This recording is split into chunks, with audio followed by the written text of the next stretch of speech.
الذي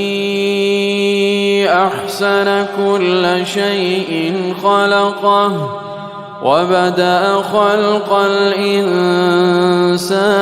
من طين ثم جعل نسله من سلالة من ماء مهين ثم سواه ونفخ فيه من روحه وجعل لكم السمع والأبصار والأفئدة قليلا ما تشكرون وقالوا أإذا ضللنا في الأرض أإنا لفي خلق جديد بل هم بلقاء ربهم كافرون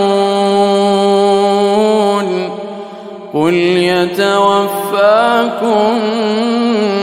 ملك الموت الذي وكل بكم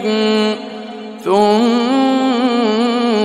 إلى ربكم ترجعون ولو ترى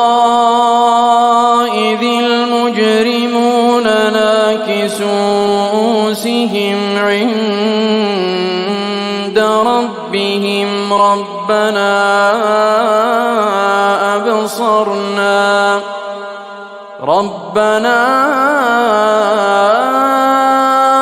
أبصرنا وسمعنا فارجعنا نعمل صالحا إنا موقنون ولو شئنا لآتينا كل نفس هداها